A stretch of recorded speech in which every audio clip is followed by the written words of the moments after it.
Assalamualaikum warahmatullahi wabarakatuh. Kali ini saya akan membahas tentang review jurnal yang berjudul Comparison of Physicochemical Characteristic of Starch Isolated from Sweet and Grain Sorghum, di mana penulisnya yakni Abu El Ghasim Muhammad Ahmed, Chang Quan Sang, dan Kyokwon Liu, dari Journal of Chemistry volume 2016 yang berisi 15 halaman. Kemudian untuk pengenalannya yakni sorghum atau sorghum bicolor almonds merupakan tanaman budidaya beriklim hangat yang termasuk dalam 5 biji sereal terpenting di dunia setelah gandum, jagung, beras, dan jelai. Berdasarkan pemanfaatan akhirnya, sorghum diklasifikasi menjadi sorghum biji-bijian atau grain sorghum dan sorghum manis yakni sweet sorghum, di mana untuk grain sorghum dimanfaatkan sebagai makanan pokok dan bahan baku pembuatan alkohol, sedangkan sweet sorghum digunakan untuk bahan pembuatan sirup manis. Kemudian untuk sorghum diketahui mengandung banyak zat pati atau bentuk penyimpanan utama karbohidrat, di mana membentuk 60-80% dari biji normal, sehingga berpotensi sangat baik untuk aplikasi industri. Zat pati tersusun atas polisakarida, amilosa, dan amilopektin, di mana merupakan faktor penentu sifat fisikokimia dan fungsional pada pati. Kemudian berdasarkan penjelasan Udachan DKK 2012 bahwa pemanfaatan sorghum surplus salah satunya yakni dengan cara pembuatan pemanis berbahan dasar pati. Proses tersebut diperkirakan ekonomis jika dilihat dari ketersediaan sorghum yang melimpah dengan harga yang terjangkau.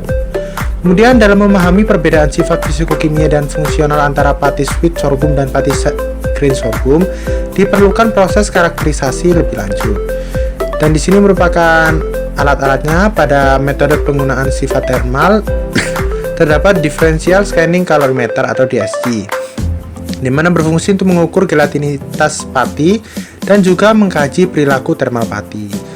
Di mana gelatinitas pati sangat penting dalam memproses makanan yang telah dipelajari secara ekstensif dalam ilmu pangan selama beberapa dekade, khususnya dengan kandungan air yang lebih tinggi seperti yang disebutkan oleh Liu et al. Tahun 2006. Berdasarkan studi difraksi serbuk SYNATEX, sifat kristal granul pati itu terdiri dari bentuk A, B, dan C dalam bentuk butiran asli. Pola A dikaitkan terutama dengan pati seralia, sedangkan bentuk B biasanya diperoleh dari pati umbi. Pola C berupa campuran dari tipe A dan B, namun juga ada yang secara alami yakni pati kacang polong berbiji halus. Kemudian model butiran pati sereal khas yang diterima secara luas melibatkan amorf bola-bali dan kristal lamella, di mana tertanam dua komponen utama yakni amilosa dan amilopektin. Kemudian ada 13C solid state nuclear magnetic resonance atau 13C NMR, di mana dapat digunakan untuk mengamati perubahan struktur sampel pati dan dalam padatan, dan tentunya tidak merusak sampel tersebut. Kemudian ada difraksi serbuk SYNATEX yang tadi dapat memantau struktur kristal serta jumlah relatif fasa kristal dan amorf dalam pati, namun hanya peka terhadap tatanan jarak jauh. Sedangkan CNMR peka terhadap tatanan jarak dekat, sehingga sangat cocok untuk sampel kristal yang lebih sedikit. Nah, jika dikombinasikan maka akan memberikan banyak informasi penting mengenai struktur sekunder dan urutan molekul dari jumlah sistem molekuler dan profil pati. Kemudian ada gel permeation chromatografi atau GPC, merupakan teknik umum untuk menganalisa struktur pati dengan perlakuan penyaringan ukuran. Pelarut organik yang paling sering digunakan untuk melarutkan pati yakni dimetil sulfoksida atau DMSO, di mana DMSO mengganggu interaksi non-covalent intramolekuler dan antarmolekuler dalam molekul pati dengan membentuk ikatan hidrogen antara atom oksigen bermuatan negatif dan gugus hidroksil pada molekul pati, serta dengan membentuk interaksi hidrofobik dengan pati melalui gugus metilnya. Semua teknik tersebut telah diperkenalkan untuk menguji butiran pati sorghum, namun struktur molekuler halus pada struktur pati sorghum manis dan sifat fisikokimianya belum sepenuhnya diteliti. Jadi dalam penelitian ini 8 varietas yang dikarakterisasi sebagai tipe manis dan 4 lainnya dicirikan sebagai tipe biji-bijian digunakan dari karakteristik fisika kimianya dibanding setelah diselidiki dengan teknik-teknik yang disebutkan di atas. Informasi tersebut akan membantu mengidentifikasi penggunaan pati sorghum ini dalam makanan dan aplikasi industri lainnya. Yang selanjutnya yakni adalah material dan metode. Pembahasan bahan dan metode pada sampel tanaman yang digunakan yakni 12 genotip sorghum yang berasal dari Cina dan Sudan. 8 jenis merupakan genotip dari sweet sorghum, 4 jenis merupakan genotip dari grain sorghum. Semua genotip sorghum tersebut ditanam pada musim panas 2013 di pertanian percobaan Universitas Jiangsu, Cina. Proses karakterisasi dilakukan setelah biji-bijian matang dan selesai dipanen. Berikut merupakan tabel dari bahan-bahannya, ini ada sampel, original name, type, country, dan source. Kemudian berikut runtutan tahapan yang dilakukan pada penelitian kali ini diantaranya sebagai berikut, yakni ada isolasi pati, dan berikut merupakan tahapan singkatnya. Kemudian ada konten amilosa, berikut merupakan tahapan singkatnya. Kemudian ada konsistensi gel, berikut merupakan tahapan singkatnya, dan kelarutan area air dan kekuatan pembengkakan pati. Kemudian ada sifat thermal pati, ada difraksi serbuk X-ray, kemudian pengukuran NMR, kemudian ada sifat morfologi butiran pati, ada kromatografi peresapan gel, ada analisis statistik yang terakhir.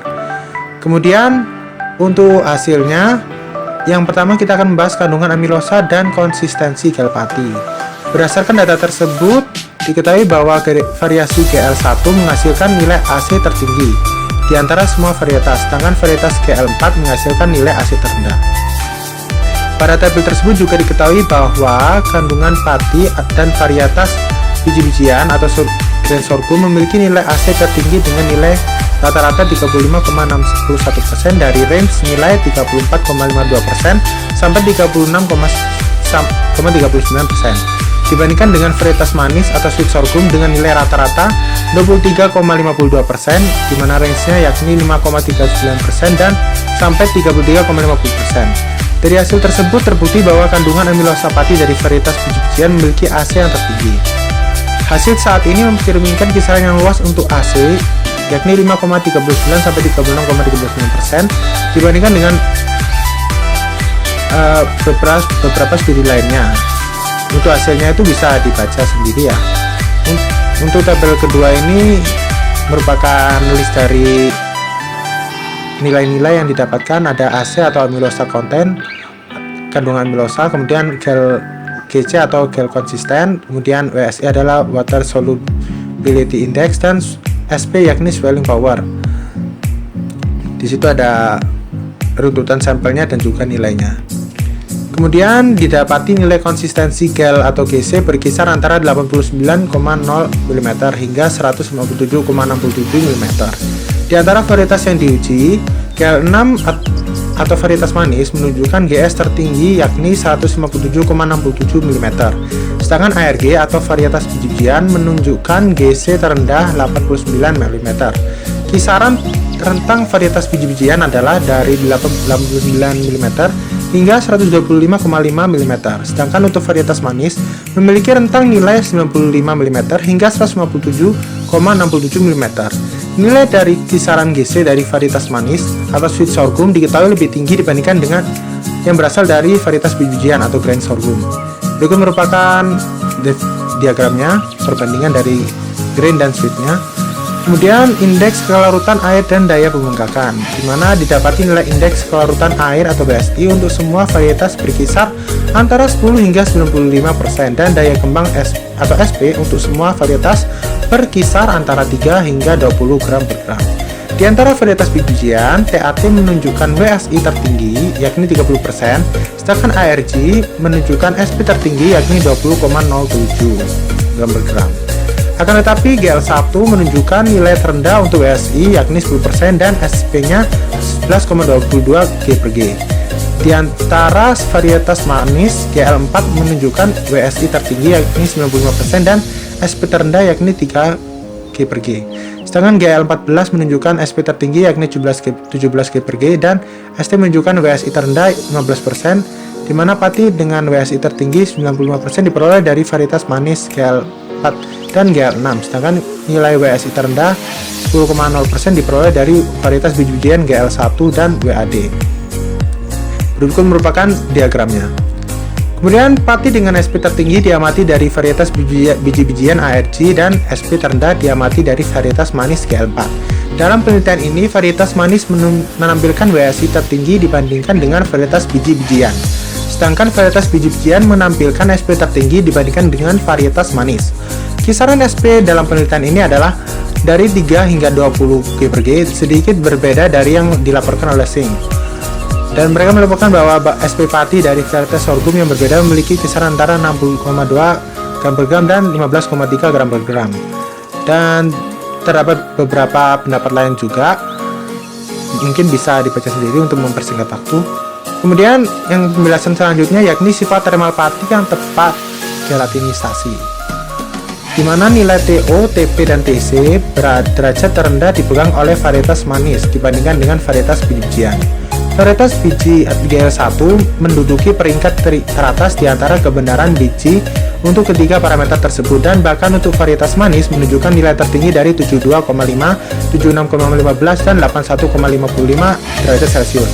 Varietas manis GL14 menampilkan nilai terendah TO dan TP 61,505 dan 66,4 derajat Celcius. Sedangkan varietas manis YT menampilkan nilai paling rendah TC yakni 47,6 derajat Celcius di antara semua varietas. Di antara varietas manis, GL4 menampilkan nilai tertinggi TP dan TC yakni 74,35 dan 81,15 derajat Celcius. Sedangkan GL6 menampilkan nilai tertinggi untuk TO yakni 70,3 derajat Celcius. Pada entalpi gelatinitas atau delta H, varietas manis GL6 menunjukkan derajat tertinggi yakni 14,06 J/G. Sedangkan varietas manis YT lainnya menampilkan derajat terendah yakni 7,85 J/G. Sedangkan varietas berbiji memiliki kisaran 12,43 J/G untuk GL1 hingga 13,44 J/G untuk WAD, yang menunjukkan DERA. Entalpi gelatinitas pati adalah energi yang diperlukan untuk mengubah struktur granul dari kristal menjadi amor seperti yang dibahas oleh Achim et al. 2013 at menengah. Berikut merupakan tabel 3-nya, yakni nilai dari TO, TP, dan TC-nya, dan juga delta H, mungkin bisa dilihat. Kemudian berikut merupakan diagram perbandingannya dari penjelasan tadi. Ada tentang onset temperatur, ada TP, TC, dan delta H. Kemudian ada pola kristal pati, di mana varietas biji-bijian memiliki kisaran RC 15% hingga 16,42%. Sedangkan varietas manis berkisar antara 15,34% sampai 25,14%. Varietas manis GL4 menunjukkan RC tertinggi 25,14% di antara semua varietas. Sedangkan varietas biji WAD menunjukkan yang terendah 15%.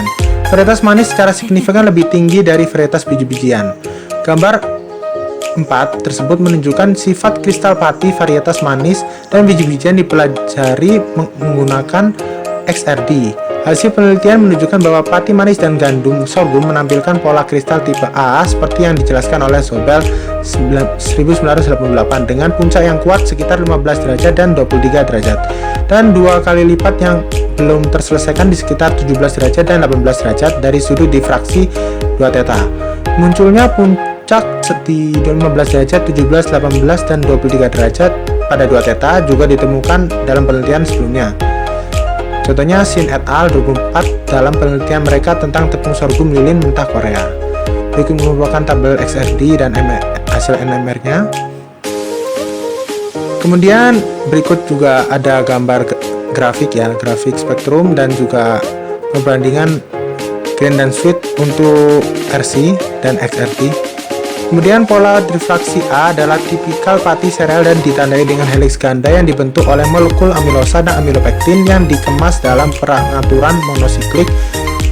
Kisaran RC saat ini sesuai dengan yang dilaporkan oleh Zobel 1998 yang menyebutkan bahwa derajat kristalinitas butiran pati alami berkisar antara 15 sampai 45%. Kemudian NMR digunakan untuk penyelidikan kristal lebih lanjut mengenai struktur pati yang terisolasi. Urutan molekul dalam butiran padi terdiri dari 2 jenis heliks. Dari rantai cabang amilopektin, heliks yang dikemas dalam urutan jarak pendek didefinisikan sebagai urutan heliks ganda yang dapat dideteksi oleh 13C CP atau MAS NMR, tetapi tidak dengan XRD. Heliks yang dikemas dalam tatanan jarak jauh terkait dengan pengepakan heliks ganda membentuk kristalinitas yang dapat diukur oleh keduanya, 13 CP per MAS, NMR, dan XRD. Berikut merupakan gambar grafiknya. Kemudian ada varietas biji-bijian yang dipelajari saat ini, dan 6 dari 8 varietas manis menunjukkan model triplet pada resonansi C1. Resonansi C6 tidak secara jelas menunjukkan perbedaan antara varietas manis dan biji-bijian seperti pada resonansi C4 pada gambar 5 dan resonansi C1 pada gambar 5B. Seperti yang menunjukkan pada gambar 5B, resonansi C dari varietas biji-bijian memiliki 2 bahu di sisi kiri puncak yang melimpah dan 1 bahu di sisi kanan. Varietas manis GL4 dan GL6 memiliki 2 bahu di sisi kiri, sedangkan di sisi kanan tidak. Varietas manis ZS dan YT terlihat seperti butiran satu, tetapi bahu kanan menunjukkan ekstensi yang pendek. Variasi manis GL13 menunjukkan ekstensi yang sangat pendek untuk bahu kiri bawah, sedangkan untuk T1 dan ST bahu kiri atas menunjukkan ekstensi yang pendek. GL14 tidak memiliki bahu yang jelas di sisi kanan, tetapi sisi kiri menunjukkan satu ekstensi lagi. Gambar 5B. Untuk resonansi C4, semua varietas menunjukkan perbedaan yang jelas untuk tampilan bahu dan puncak. Pada gambar 5C, varietas manis GL4 dan GL6 tidak memiliki puncak yang muncul pada bahu di sisi kiri untuk TAT 81,0 ppm, BAD yakni 80,9 ppm, dan GL1 yakni 80,1 ppm. 1 ppm terjadi sebagai puncak yang berbeda untuk ST, GL14, ARG, dan ZS di 80,87, 80,72, 80,12, dan 79,83 ppm masing-masing yang terdapat pada gambar 5C. Kemudian varietas manis ZS memiliki bahu bening di sisi kanan 82, ppm dan ST memiliki bahu 79,58 ppm, yakni pada gambar 5C. Berikut merupakan pembahasan selanjutnya, yakni sifat morfologi granul pati, di mana terdapat scanning elektron mikroskop atau SEM digunakan untuk mengetahui morfologi pati dari sweet dan grain sorghum seperti yang ditunjukkan pada gambar 6. SEM untuk butiran pati dari varietas manis dan biji-bijian menunjukkan bentuk poligonal atau bulat tanpa perbedaan bentuk yang jelas di antara keduanya. Diameter butiran pati dan varietas manis dan biji-bijian disajikan pada tabel 5, dan kisarannya adalah dari 13,35 hingga 15,67 mikrometer. Diameter butiran varietas manis berkisar antara 13,83 mikrometer sampai 15,67 mikrometer. Pati dari varietas biji-bijian memiliki ukuran butiran 13,35 sampai 13,74 mikrometer. Berikut merupakan gambaran dari bentuk patinya dari sampel-sampel yang telah tertera tadi. Kemudian pati dan varietas manis GL6 dan GL4 menunjukkan diameter butiran tertinggi yakni 15,67 dan 15,49 mikrometer. Meskipun mereka memiliki AC persen terendah yakni 6,71% dan 5,39%. Dari penelitian saat ini, ukuran butiran pati varietas manis secara signifikan berukuran lebih besar dibandingkan dengan varietas biji-bijian. Pada gambar 7A, pati dari varietas manis dan biji-bijian menunjukkan permukaan yang halus sesuai dengan yang dilaporkan sebelumnya oleh Sun et al. Tahun 2014, di mana akibatnya varietas manis menunjukkan beberapa penyok di permukaan yang terlihat pada gambar 7B yang sebelumnya disebutkan pada Sun et al. Tahun 2008. Tampaknya ada lebih banyak penyok pada permukaan varietas manis GL13 ditunjukkan dengan panah pada gambar 7B. Pada slide ini juga terdapat tabel 5 yang menginformasikan tentang ukuran maksimum dan minimum dari tiap sampel, serta ada rata-ratanya juga dan ST plus minus. Nah, berikut ini gambar yang tadi untuk bopeng-bopengnya atau lekukan-lekukan cekungan, dan juga ada diameter perbandingan dari ukuran grain dan sweet. Kemudian distribusi panjang rantai pati, di mana varietas manis dan biji-bijian menunjukkan kromatogram GPC khas dari pati bercabang. Sebuah trimodal puncak untuk panjang rantai distribusi diamati dan ditetapkan sebagai puncak 1, puncak 2, dan puncak 3 masing-masing. Puncak 1 dan puncak 2 masing-masing mengacu pada fraksi amilopektin AP yang mewakili rantai cabang pendek, rantai A dan B pendek. dan rantai cabang panjang yakni rantai B panjang, sedangkan puncak 3 mengacu pada fraksi amilosa atau AM. Persentase luas puncak dari kromatograf GPC digunakan untuk membandingkan distribusi berat rantai untuk fraksi AP dan AM. Semua varietas menunjukkan perbedaan yang signifikan seperti yang ditunjukkan pada tabel 6. Di situ juga terdapat gambar spektrum dari hasil kromatogramnya GPC. Dan juga tabel 6-nya ini adalah tadi tentang daerah puncak yang didapati pada setiap sampel. Kemudian ini diagram pembandingnya, dan kita sampai pada kesimpulan bahwa dari data tersebut dapat disimpulkan bahwa varietas manis menampilkan sedikit perbedaan dari varietas padi-padian, dan beberapa diantaranya terlihat seperti biji-bijian yang menunjukkan kemungkinan untuk menggunakan padi untuk industrialisasi karena biji-bijian tidak disukai dalam makanan. Semua varietas biji-bijian menunjukkan kandungan AC yang tinggi, sedangkan beberapa varietas manis memiliki kandungan AC atau amilosa yang sangat rendah, dan yang lainnya menunjukkan kandungan amilosa sedang. Hasil penelitian saat ini menunjukkan bahwa intisari manis dan GABA pada tanaman sorghum selain penumpukan gula yang tinggi pada batang juga dipengaruhi oleh fraksi amilosa dan amilopektin yang mempengaruhi sifat fisik dan kimia pati gabahnya. Rentang luas yang ditunjukkan dalam studi saat ini untuk kandungan AC membuat sorghum tidak mengubah proporsi amilosa dan amilopektin yang membuatnya lebih disukai untuk penggunaan komersial. Baik, cukup sekian untuk pembahasan selanjutnya, yakni jurnal dengan judul Effect of Water Stress on Photosystem 2, Photochemistry and its Thermostability in Wet Plants, yakni pengaruh tekanan air pada fotokimia fotosistem 2 dan termostabilitas pada tanaman gandum, dengan penulis Chongming Lu dan Jianhua Zhang pada Journal of Experimental Botany volume 50 nomor 336 page 1199 sampai 1206 dan diterbitkan pada Juli 1999. Introduction atau pengenalan.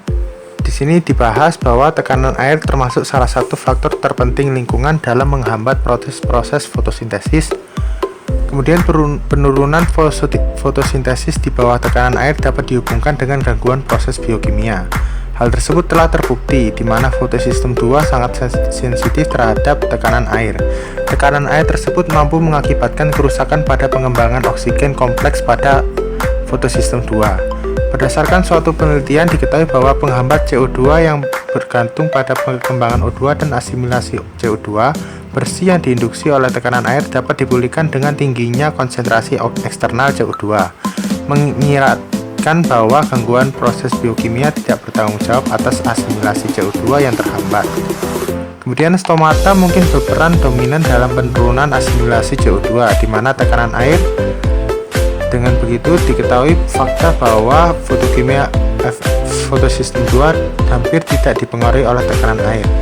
Kemudian meskipun demikian masih diperdebatkan bagaimana tekanan air mampu mempengaruhi fotokimia fotosistem 2. Berbagai tekanan lingkungan sering terjadi secara bersamaan. Pada kondisi alam, kombinasi faktor stres lingkungan yang berbeda dapat mengakibatkan intensifikasi tumpang tindih ataupun efek antagonis.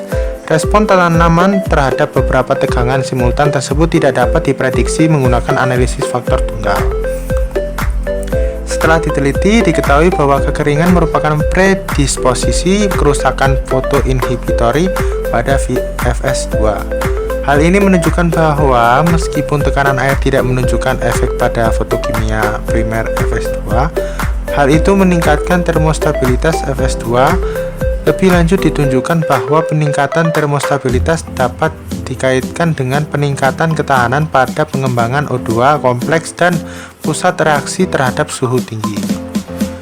Kemudian untuk pembahasan selanjutnya yakni material dan metode atau metode dan bahan, yakni bahan tanaman dan perawatan stres, di mana bibit gandum atau Tritium astevium L ditanam pada pot plastik berdiameter 14 cm dan tinggi 13 cm. Kemudian diletakkan pada ruang pertumbuhan. Media tanam yang digunakan terdiri atas tanah lempung, gambut, dan pasir kasar dengan perbandingan volume 7:3:2 dan pupuk NPK yakni 15 banding 15 banding 15. Suhu udara siang dan malam dijaga pada 20 plus minus 1 derajat Celcius dan kelembapan relatif pada 80 plus minus 3%. Semua tanaman disiram setiap hari. Kemudian dilakukan perawatan selama 4 minggu dengan perawatan stres air yang dikembangkan secara bertahap dengan menahan air. Tekanan panas diaplikasikan pada cakram daun yang berdiameter 2 cm dan ditempatkan langsung di dasar lubang kecil yang licin setinggi 5,5 cm atau berdiameter 3 cm dalam balok kuning yang suhunya diatur oleh sirkulasi air dari penangas air termostat. Cakram daun diberi perlakuan pada suhu yang meningkat pada ruangan gelap selama 15 menit. Kemudian karakteristik fluoresensi diukur pada 25 derajat Celcius sebelum dan sesudah perlakuan suhu. Kemudian metode selanjutnya yakni analisis pertukaran gas, di mana analisis pertukaran gas dilakukan dengan menggunakan sistem terbuka. Ditentukan tingkat asimilasi CO2 bersih dengan konsentrasi 360 cm3 M-3, kelembapan relatif 80% dan intensitas cahaya sebesar 180 mikromol M-2 S-1. Konduktansi stomata daun atau GS diukur dalam kondisi yang sama dengan parameter stabil. Kemudian pengukuran fluoresensi klorofil, di mana pengukuran pada suhu kamar dengan menggunakan fluorometer portable. Fluorometer disambungkan ke pemegang penjepit daun dengan syarat optik trifurkasi serta ke komputer dengan perangkat lunak akuisisi data. Tingkat fluoresensi minimal dengan semua pusat reaksi fotosistem 2 terbuka diukur dengan memanfaatkan cahaya termodulasi rendah agar tidak menyebabkan fluoresensi variabel yang signifikan. Dengan menggunakan parameter fluoresensi yang ditentukan pada daun pada keadaan terang dan gelap. Dilakukan perhitungan antara lain yang A yakni hasil kuantum maksimal dari fotokimia fotosistem 2, berikut merupakan rumusnya. Yang kedua adalah koefisien pendinginan fotokimia dan koefisien non fotokimia, berikut merupakan rumusnya dan ditandai dengan Kp. Kemudian efisiensi penangkapan eksitasi oleh pusat reaksi dan ditandai dengan Kn dan berikut merupakan rumusnya. Kemudian setelah itu dilakukan pengukuran kinetik induksi fluoresensi cepat atau kurva Kautsky dan kenaikan polifasik dari fluoresensi transien yakni OCIP. Sinyal fluoresensi direkam dalam beberapa pemindaian waktu. Semua sampel diadaptasi gelap selama 30 menit sebelum pengukuran fluoresensi. Kemudian dilanjutkan dengan pengaruh tekanan air pada status air, asimilasi CO2 bersih, dan konduktansi stomata. Hasil yang didapatkan dalam penelitian ini yaitu cakaman air menurunkan relative water content of leaf atau RWC dan potensial air daun. Kemudian terjadi penurunan pada RWC dari 92,1% pada tanaman penyiraman baik. Kemudian menjadi 88,3% dan 80,5% pada tanaman stres air sedang dan parah. Kemudian dilanjutkan dengan potensial air daun juga menurun dari minus 0,56 pada tanaman penyiraman baik menjadi min 1,12 dan min 1,95 MPa pada tanaman stres air sedang dan parah. Tingkat asimilasi CO2 bersih berkurang yakni C52% dan 89% pada tanaman stres air sedang dan parah. Konduktansi stomata daun juga menurun secara signifikan saat stres air berkembang. Kemudian berikut merupakan tabelnya. Tabel hasil MPa, RWC, GS, dan A. Kemudian terjadi pengaruh tekanan air pada fotokimia Fs2. Tidak terjadi perubahan pada hasil kuantum maksimal dari fotokimia Fs2 yakni Fp per Fm yang diukur pada daun yang telah beradaptasi gelap baik tanaman yang stres sedang maupun berat. Ketika daun beradaptasi gelap diterangi dengan cahaya merah dengan intensitas sedang atau 40 mol M-2S-1, didapati kurva Kautsky yang menunjukkan peningkatan cepat fluoresensi klorofil dari tingkat minimal O ke tingkat menengah L diikuti dengan kenaikan yang sangat cepat ke tingkat maksimum ATP pada gambar 1. Selanjutnya berikut merupakan tabelnya, tabel dari pengaruh tekanan air pada fotokimia FS2, ada nilai FV per FM dan lain-lain. Berikut merupakan grafiknya pada yang tertera pada gambar 1 dan gambar 2, di mana gambar 2 terdiri dari gambar A dan gambar B. Kemudian tabel 2 dan gambar 1 menunjukkan bahwa tidak adanya tekanan air yang menyebabkan perubahan pada rasio tersebut, menunjukkan bahwa air stres yang diberikan tidak berefek pada proporsi QB atau pusat reaksi non-reducing FS2. Yang selanjutnya yakni gambar 2 kurva A dan B menunjukkan bahwa tekanan air tidak signifikan mempengaruhi fase kenaikan polifasik transient fluoresensi. Hasil di atas menunjukkan bahwa cekaman air tidak berefek pada fotokimia primer FS2 dan ditentukan dalam daun yang telah beradaptasi gelap. Kemudian pada tabel 4 menunjukkan bahwa tekanan air menurunkan efisiensi penangkapan energi eksitasi oleh pusat reaksi FS2 terbuka atau FV per FM dan hasil kuantum transport elektron FS2. Meningkatkan pendinginan non-fotokimia atau QN, namun tidak ada efek pada koefisien pendinginan fotokimia atau QP. Kemudian pengaruh tekanan air pada termostabilitas FS2. Berikut merupakan ada grafik pada gambar 3, di mana tanaman stres air menunjukkan nilai FV dan per FM yang lebih tinggi dari tanaman yang disiram dengan baik di bawah suhu tinggi. Misalnya pada suhu 45 derajat Celcius, nilai FV per FM menurun 38% di tanaman tersiram dengan baik, namun pada tanaman yang mengalami stres air hanya turun sebesar 18%. Hal tersebut membuktikan bahwa stres air menyebabkan peningkatan ketahanan FS2 terhadap stres panas yang terlihat pada gambar 3A. Peningkatan nilai F0 lebih besar dan penurunan FM lebih besar pada daun yang disiram dengan baik daripada tanaman yang mengalami stres air daun yang terlihat pada gambar 3B dan 3C. Kemudian gambar 1 menunjukkan bahwa memang peningkatan yang lebih besar dalam rasio ini diamati pada tanaman yang disiram dengan baik daripada tanaman yang mengalami stres air, menunjukkan bahwa tekanan air juga meningkatkan termostabilitas pusat reaksi FS2. Seperti yang ditunjukkan pada gambar 2, tanaman yang disiram dengan baik menunjukkan kenaikan transient fluoresensi polifasik yang khas, termasuk fase OJIP. Telah ditunjukkan bahwa ketekanan panas dapat menyebabkan peningkatan yang cepat dalam transient fluoresensi polifasik. Pada gambar 2A menunjukkan bahwa saat terkena 45 derajat Celcius selama 15 menit, langkah K yang sangat jernih muncul di tanaman yang diairi dengan baik. Tapi langkah K yang diinduksi panas ini tidak terlihat di pabrik yang tertekan air. Perubahan amplitudo di K langkah dinyatakan sebagai rasio FK per FC, ditunjukkan pada gambar 2B.